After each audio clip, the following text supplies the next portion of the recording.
Okay, so today we're going to be talking about section 6.4.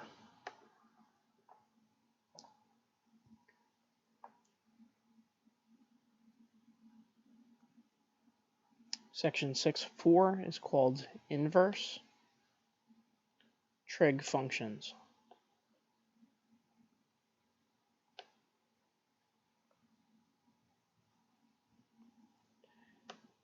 And let me give you an idea of how this is going to work. So to get started, let's draw our special triangles. And we'll draw our quadrantal angles. So for our 30, 60, 90, we have 1, 2, and root 3. For our 45, 45, 90 triangle, we have 1, 1, and root 2. And you know that all of these points, it's a unit circle. So they are all 1 unit away from the origin. And we'll be spending a couple days on this. So what you're used to at this point is you're used to me saying, what's the sine of 30 degrees?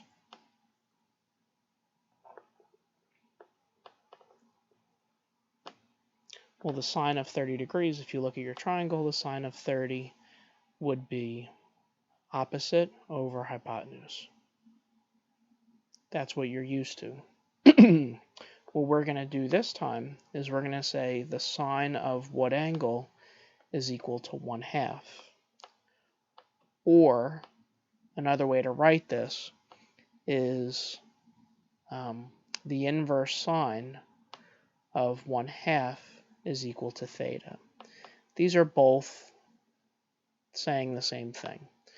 What it's saying is find the angle that when you take the sine of it, you get 1/2. And it's kind of backwards to what we were doing. So if you look at your triangles, you try to figure out what angle gives you a sine of 1/2, and that angle would be 30 degrees. So you can see how we're working backwards a little bit.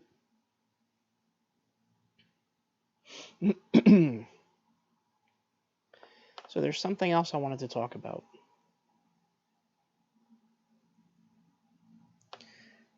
Find all angles for theta where the following is true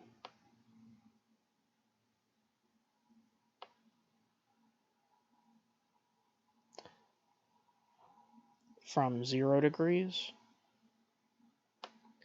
to 360 degrees.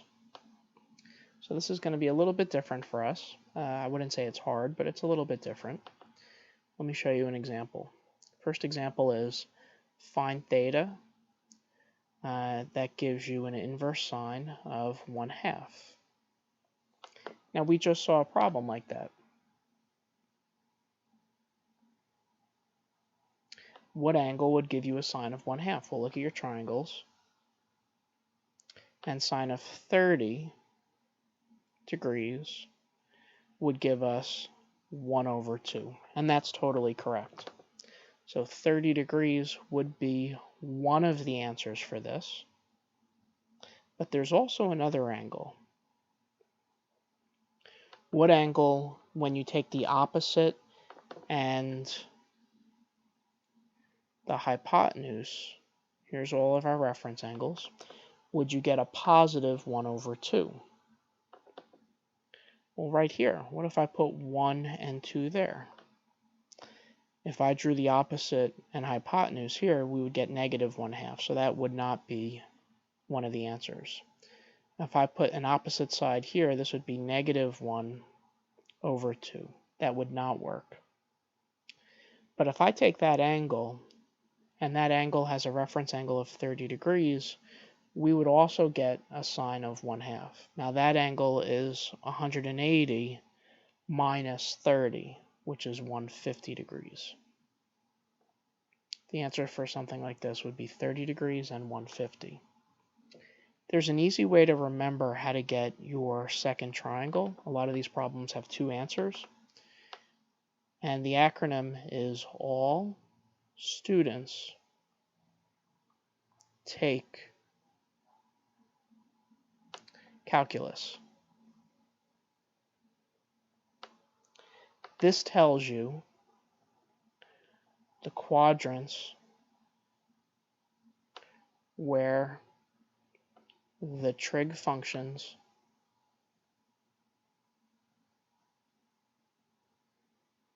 are positive.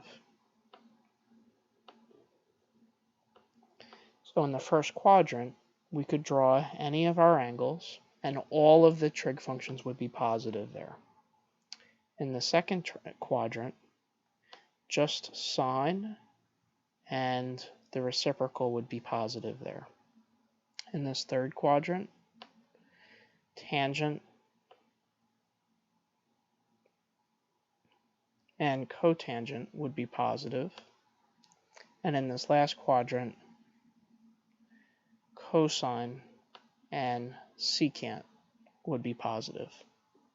Let me show you another example. What about if I asked you what angle would give us an inverse cosine of root 2 over 2? So I'm asking you cosine of what angle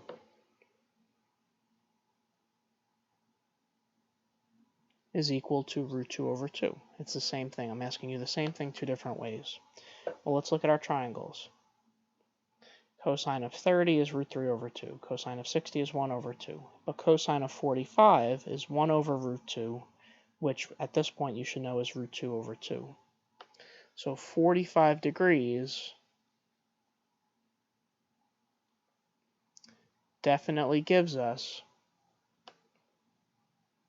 a cosine of root 2 over 2. So 45 degrees would be one of the answers. Now that whole all students take calculus thing, we want to get a positive root 2 over 2.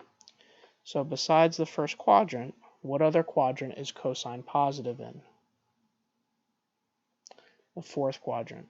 So if I drew 45 degrees here, if I took the cosine of this angle, the cosine would be, I'm sorry, I put this one in the wrong spot. The cosine would be 1 over root 2 because the hypotenuse is always positive. That angle would be 360 degrees minus 45, which is 315. Both of those answers would work.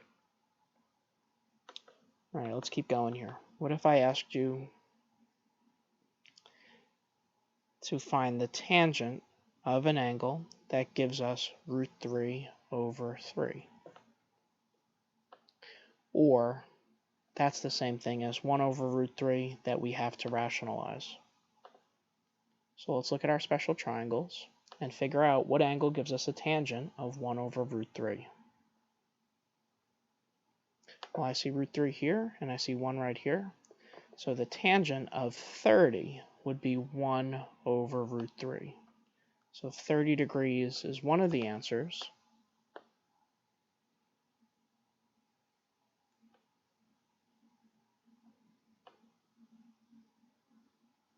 There's also another one. This is a positive number. So what other angle would give us a tangent equal to a positive number? We'll look back at our shortcut over here. And tangent is also positive in the third quadrant. So if I also put 30 degrees over here,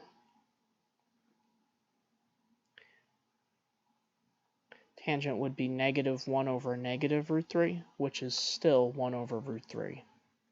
So we have to list this angle, and we would list this angle, which is 180 plus 30, or 210 degrees.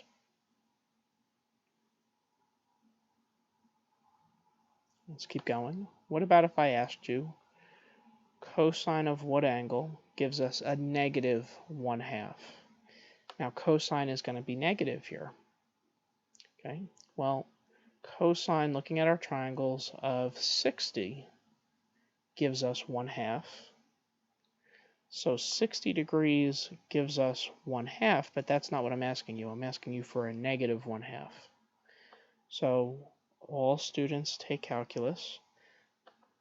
I'm not going to draw 60 where cosine is positive. If I put 60 degrees here, I would get cosine is positive 1/2. That's not what I want.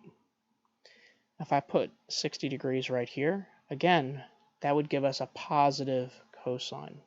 So we want to draw 60 degrees where cosine is not positive. 60 degrees right here and 60 degrees right here would be locations where cosine would be negative. Cosine, this would be -1, and this would be 2. So you could see cosine of both of those angles would give us -1/2. This angle is 180 minus 60, which is 120. And this angle is 180 plus 60, which is 240. We'll do one more.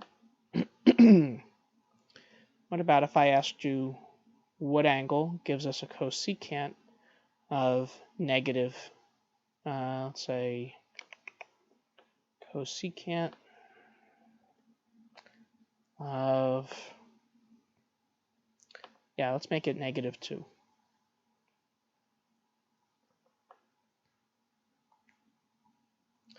Well, remember cosecant, this is another way to say what angle gives us a sine of -1/2. That's like the same thing because you know that they're reciprocals.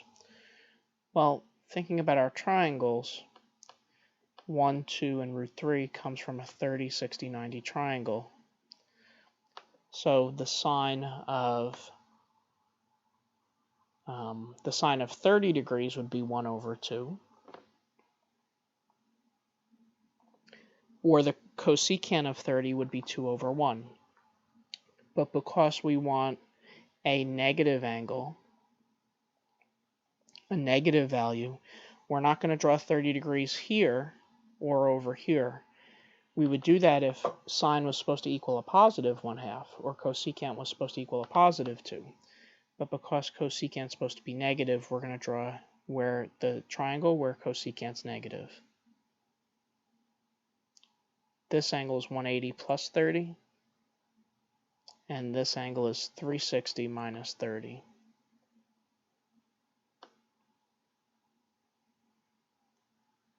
All right, we'll throw in one more for this type of problem.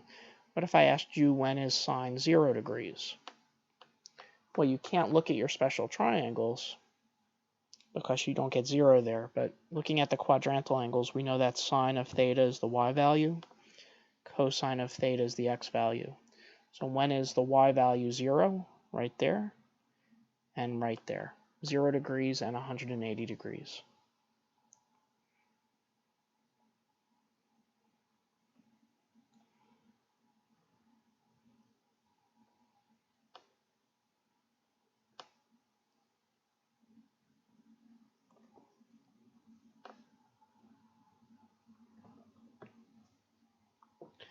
Okay, so one more type of problem, and then that'll be it today. What if I asked you to, let's see what number this is here. I'll just call it example. What if I asked you to evaluate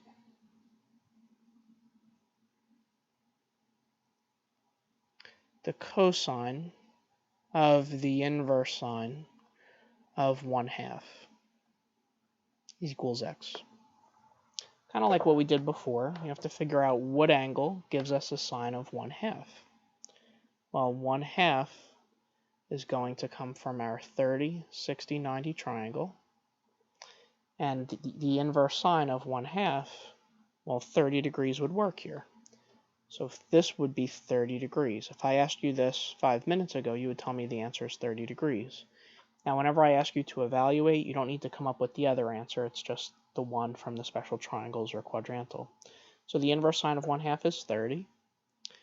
And then you just find the cosine of 30. The cosine of 30, looking at the triangle, would be √3/2. A couple more like this. What if I asked you what's the tangent of the inverse cosine of √2/2? Well, I know root 2 over 2 comes from my 45, 45, 90 triangle. And actually, the cosine of 45 degrees would be root 2 over 2. So now we just have to find the tangent of 45. Tangent of 45 would be 1 over 1. All right, last one for today. What if I asked you to find the sine of the inverse sine of root 2 over 2? So we'll use the same triangle we just did. Well, what angle gives us a sine of root 2 over 2? Well, looking at our special triangles, 45 degrees would make that happen. And what's the sine of 45? Well, looking at that triangle, sine of 45 is root 2 over 2. So this one's kind of an easy problem. Just in the future, we could make things a little bit easier on ourselves. If you ever see a trig function and then its inverse right next to it, save a little bit of time and just cross them off. You'd get the answer a little bit faster. So for homework, what I would like you to do is on page 331, I would like you to please do numbers 22 to 40 even. Thank you very much. Have a nice day.